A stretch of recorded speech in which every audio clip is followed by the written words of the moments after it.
इस वक्त आप देख पा रहे हो कि राजधानी रांची के राजभवन के समक्ष सहायक आचार्य अभ्यर्थी लोग जो झारखंड सरकार के खिलाफ जो विरोध प्रदर्शन कर रहे हैं, आप देख पा रहे होंगे इस दो बैनर चले हुए हैं जो अपने जो मांगों के लेकर जो 26,001 जो नियुक्तियां था जो नहीं दिया गया उसी के लेकर जो विरोध प्रदर्शन कर रहे हैं।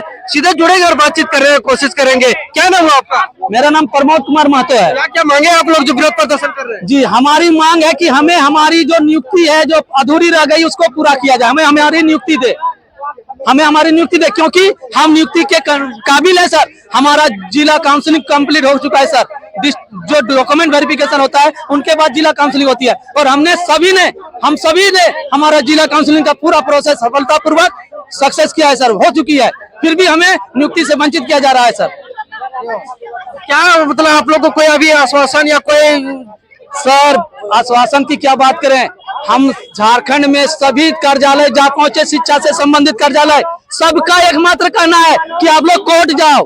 सर, क्या हम पैदा हुए हैं कोर्ट में लड़ने के लिए? सर, हम पढ़ने वाले हैं, हम सहायक आचार्य हैं, क्या हम लोग कोर्ट में लड़ेंगे? सर, मुख्यमंत्री आवास नहीं गए? सर, मुख्यमंत्री आवास हमारा 3-3 बार दौरा रहा सर। मुख्यमंत्री जी 4-4 घंटे हम मुख्यमंत्री आवास में बैठे रहे, मुख्यमंत्री जी नहीं मिले।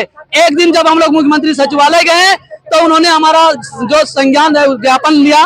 ज्ञापन के बाद पुनः हम 1 सप्ताह बाद जब हम लोग पूरी दल बल के साथ आते हैं सर, तब वहां से एक नोटिस इश्यू होती है शिक्षा सचिव और जैसे सचिव के लिए, जिसमें कहा जाता है कि आप इन लोगों के साथ क्या है, इनकी प्रोसेस को देखा जाए। लेकिन सर, जब हम उस नोटिस के तहत शिक्षा सचिव के पास जाते हैं तो वो उनका कहना होता है कि आप लोग कोर्ट जाइए, कोर्ट से डिग्री लेके आइए, फिर नियुक्ति पत्र लीजिए। तो सर, मैं यहाँ पूछना चाहता हूँ हमारे झारखंड के शिक्षा नीति और सरकार से कि क्या करना चाह रहे हैं आप? एक तरफ जहाँ भारत एजुकेशन के क्षेत्र में आगे बढ़ रही, वहीं भारत के अंदर एक ऐसा भी स्टेट है झारखंड जो शिक्षा में एकदम पीछे जा रही है सर।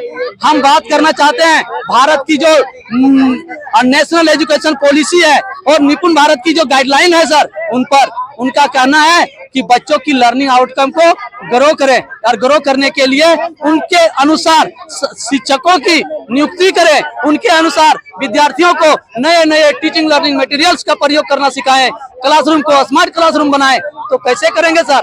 जो स्मार्ट बंदे हैं, जो स्मार्ट सहायक शिक्षक हैं, इतनी 5-5 एग्जामिनेशन देने के बाद जब पास हो जाते हैं उनको नियुक्ति पत्र मिलने वाली होती है। घर में, परिवार में, सारे जगह रिश्तेदारों में खुशियों की माहौल होती है सर। सब में हम लोग लड्डू बांट चुके हैं सर। कितने जो मन्नत रखी थी, मन्नत पूरा किए सर। अपने काबिलियत के दम पर वो सारे सब कुछ किए और जिस दिन हमें नियुक्ति पत्र मिलने को रहता है सर, एकदम 24 घंटा पहले हमारे रिजल्ट को स्थगित किया जाता है और नाम दिया जाता है संशोधित परिणाम का। सर, क्या संशोधित परिणाम क्या होता है? और इसमें सर मैं बताना चाहूंगा, हम में बहुत सारे ऐसे कैंडिडेट हैं जिनका अभी चयन हो चुका है, उनसे ज्यादा परसेंटेज हमारा है सर, लेकिन फिर भी हम लोग का चयन नहीं हो पाया। ये तो भारत की नीति है। एक जगह हम एजुकेशन पॉलिसी की बात करते हैं कि for the people, of the people, by the people. तो क्या करना चाह रहे हैं? For the people means out for the people, by the people means out from any structure of the Jharkhand government, and of the people means there is anything of the people for Jharkhand. Sir, then I just want to ask from your media, I want to ask our government, we are not eligible. If we are not eligible, then why our result is published? We are eligible sir. We all are villagers and we all are Mulur Nivasi. We all are 1932 1932 का त्यानधारी. Then why should we be left behind sir? Why? What do you think in your mind? What is your motto?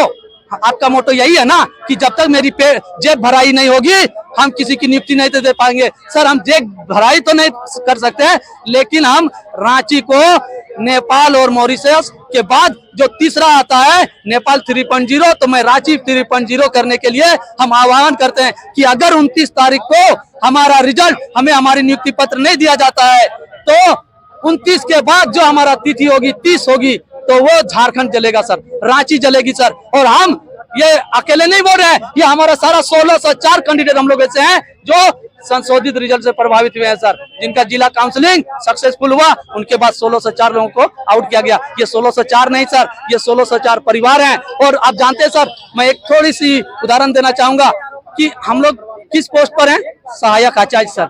हमने एक आचार्य का नाम सुना होगा sir, आचार्य चाणक्य, जो एक आचार्य थे। उन्होंने एक मामूली से बंदा चंद्रगुप्त मौर्य को गद्दी दिलाया सर। पूरे उतने उस समय की कल्पना करें जब भारत वर्ष हमारा कितना बड़ा भारत वर्ष होता था, हुआ करता था। उस समय हमारा बांग्लादेश देश भी भारत में था, पाकिस्तान भी भारत में था सर, अफगानिस्तान भी भारत में थी। उस समय की बात बता रहा हूँ। एक मामूली से बंदा को उठाकर वो तख्ती पर बैठा सकता है। ये होती है एक आचार्य की शक्ति। तो हम तो इतने 1604 आचार्य हैं, एक आचार्य चाणक्य थे, हम 1604 आचार्य हैं। आप अनुमान लगा सकते हैं कि हम लोग क्या कर सकते हैं सर। क्या कीजिएगा आप लोग, रणनीति जो बताए थी सर? अगर 29 तक हमें हमारी नियुक्ति नहीं दी जाती है तो जो नेपाल की घटना हुई है, जो मॉरिशस की घटना हुई है, उसी घटना को हम दोहराएंगे सर। मेरा नाम प्रमोद कुमार महतो, मैं धनबाद से हूँ और भाषा के अभ्यर्थी हूँ 6 to 8 से सर।